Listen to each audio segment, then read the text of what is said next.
2025년 4월 3일과 4일 S&P 500과 나스닥은 약 8% 급락했습니다. 그런데 같은 기간 비트코인은 오히려 2% 가까이 상승했는데요. 이는 비트코인이 처음으로 주요 주식시장 폭락에 반대 방향으로 움직인 사례로 기록됐습니다. 실질적인 디커플링이 발생한 것이죠. 지난 30일 동안 비트코인과 나스닥의 상관계수는 약 0.53, 비트코인과 금의 상관계수는 약 0.7로 나타났습니다. 현재 비트코인의 가격 흐름은 기술주보다 금과 더 비슷한 양상을 보이고 있다는 뜻인데요. 이는 과거 비트코인이 레버리지를 건 기술주처럼 움직인다는 평가에서 벗어나 디지털 금이라는 새로운 정체성으로 전환되고 있음을 시사하고 있습니다. 그렇다면 이러한 변화는 앞으로 비트코인에 어떠한 흐름을 가져오게 될까요?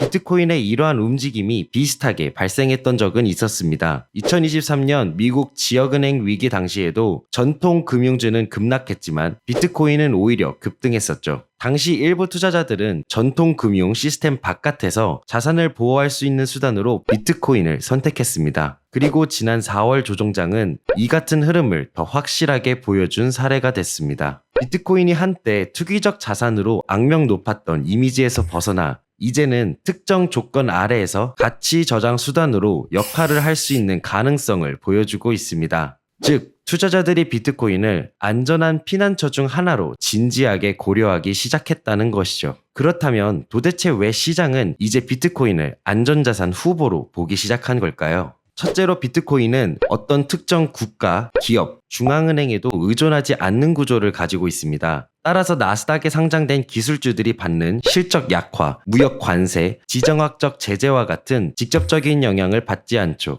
2025년 4월 조정은 트럼프의 관세 발표로 촉발되었는데 많은 투자자들은 이처럼 불확실성이 높아진 시기에 오히려 글로벌하고 중립적인 네트워크인 비트코인으로 시선을 돌렸습니다. 즉, 기존 금융 시스템이 흔들릴 때 비트코인이 오히려 매력적인 대안자산으로 부각되었다는 것입니다. 두 번째로 과거에는 주로 개인 투자자에 의존했던 비트코인 시장이 최근에는 기관 자금의 본격 유입으로 구조가 달라졌습니다. 현물 ETF의 출범과 대기업들의 매수 덕분에 비트코인은 하락 시에도 가격 방어선이 형성되었습니다. 4월 초 자산 대부분이 자금 유출을 겪는 와중에도 블랙록 ETF는 하루 만에 6,500만 달러가 유입되었고요. 4월 말 마이크로 스트래티지는 약 15,000개의 비트코인을 추가 매집하기도 했습니다. 비트코인은 포트폴리오의 일부로 진입한 주류 자산이라는 인식이 강해졌고 헤지펀드, 신흥국 중앙은행, 대기업들까지 비트코인을 위험 회피 수단 또는 준비 자산으로 고려하기 시작했습니다. 세 번째로 과거 강한 규제와 불확실성은 비트코인을 주춤하게 하는 가장 큰 이유 중 하나였습니다. 전략적 비트코인 비축 서명 등 트럼프의 친암호화폐 정책과 각종 규제 완화로 비트코인은 제도권 내 자산으로 신뢰를 쌓아가고 있는 중입니다. 이에 위험 자산에 대한 이미지를 점차 벗어나고 있는 흐름을 보이고 있죠. 최근에는 애리조나 주 하원에서 공공자산의 최대 10%를 비트코인으로 보유할 수 있는 법안이 통과되며 비트코인을 준비금으로 삼는 미국 첫 주가 등장할 가능성도 커지고 있습니다. 이러한 이유들을 바탕으로 비트코인은 변화된 모습을 보여주었는데요. 비트코인이 이렇게 거시적 위기를 견뎌내고 오히려 가격을 방어하는 사례가 반복될수록 더 많은 투자자들이 비트코인을 안전자산처럼 행동하는 자산으로 여기게 됩니다. 그리고 이러한 인식의 변화는 자기실현적 사이클을 만들 수 있습니다. 즉, 사람들이 비트코인을 안전자산처럼 다루기 시작하면 실제로 더 많은 자금이 유입되고 결과적으로 더 안정적인 움직임을 보이게 되어 결국 정말로 안전자산처럼 행동하게 된다는 것이죠.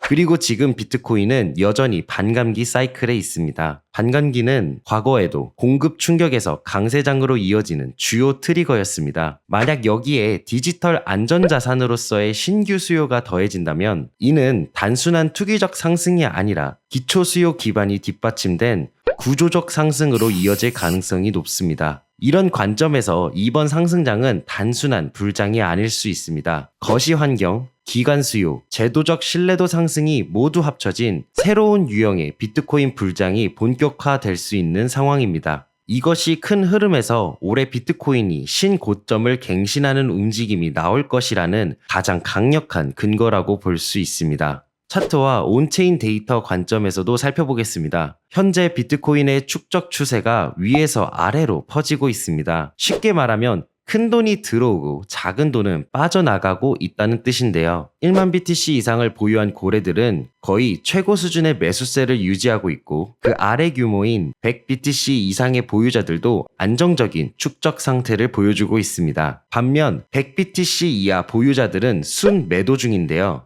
이는 시장 내 자금이 약한 손에서 강한 손으로 이동하고 있다는 뜻입니다. 현재 시장의 매수 주체가 소형 개미가 아니라 큰 자금을 운용하는 고래와 기관이라는 점은 비트코인이 곧 또 한 번의 상승 흐름을 보여줄 수 있다는 강력한 근거라고 생각됩니다.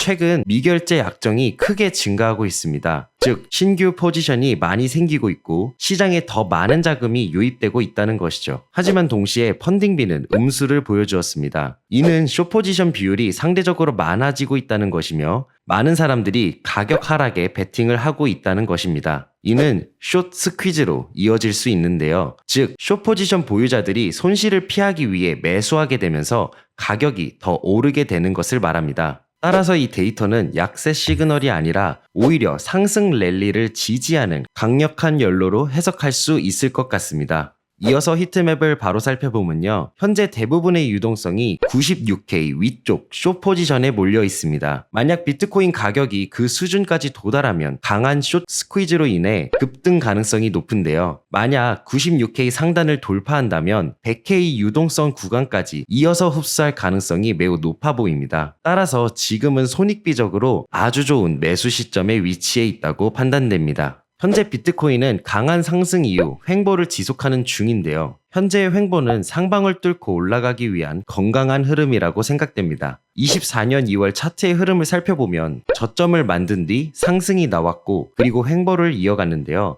이후 강한 슈팅이 나왔습니다. 이와 유사한 흐름이 이번에도 나와줄 것으로 기대됩니다. 다음으로 비트코인 1시간 본 기준 어센딩 트라이앵글을 형성한 뒤 결국 상단 돌파에 성공했습니다. 그동안 95.6K 부근의 상단 저항선에서 여러 차례 강한 매도 압력이 유입되었는데요. 그리고 하단 추세선을 이탈하는 듯 했지만 하방 유동성을 흡수하기 위한 페이크아웃을 보여준 뒤 상단을 돌파했습니다. 이러한 페이크아웃은 유동성 확보 후 재차 상승하는 전형적인 강세 구조인데요. 돌파된 95.6K 구간을 새로운 지지선으로 형성하고 계속해서 좋은 흐름을 이어갈 것으로 보입니다. 마지막으로 토탈2 차트를 살펴보겠습니다. 토탈2가 오랜 기간 지속되던 하락 추세선을 돌파 후 긴 꼬리들을 말아올린 지지 구간을 테스트 후 상승하는 모습을 그렸습니다. 상승 시점에 대한 분명한 신호는 없지만 하방의 지지가 견고해진 만큼 중장기 매수 시점으론 아주 유리한 지점이라 판단되네요.